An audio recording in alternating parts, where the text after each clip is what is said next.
सध्या लोणावळ्यामध्ये पावसाची तुफान बॅटिंग सुरू आहे। वर्षा विहारासाठी पर्यटकांनी भुशी धरणावर चांगलीच गर्दी केलेली पाहायला मिळते। 5 दिवसांपूर्वी आता पर्यटकांची पंढरी समजलं जाणारं भुशी धरण ओव्हरफ्लो झालंय आणि धरणाचं पाणी सांडव्यावरून आता वाहू लागलंय। याच पावसाच्या पाण्याचा आनंद घेण्यासाठी देशभरातील पर्यटकांनी भुशी धरणाकडे आता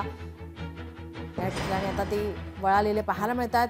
यासाठी आता थंड हवेचं ठिकाण म्हणून प्रसिद्ध असलेल्या लोणावळ्यात पर्यटकांनी गर्दी केलेली पाहायला मिळते।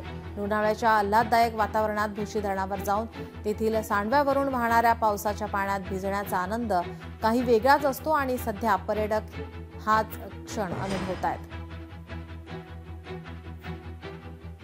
खूप छान प्रसन्न वाटतंय आणि आम्ही एक शाळेमधून सगळे शिक्षक इकडे आलेलो आहोत आणि इथला म्हणजे निसर्ग पाहून खूप मन तृप्त झालंय आणि खूप आनंद होतोय। म्हणजे निसर्गाचं खरं सौंदर्य पाहायचं तर लोणावळ्यामध्ये खूप आनंद होतोय। वर्षातून एकदा इकडे यायला मिळतोय आणि ही निसर्गाची देणगी आम्हाला पाहायला मिळते।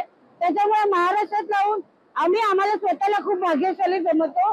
त्याचा निसर्ग आम्हाला बघायला मिळतोय। ही जागा हे वातावरण खरंच खूप चांगलं आहे आणि आम्ही सगळे खूप एन्जॉय करतोय। प्रत्येकाला माझं एकच म्हणणं आहे, रिस्क घ्यायची नाही, आपापला जीव सांभाळून एन्जॉयमेंट करा।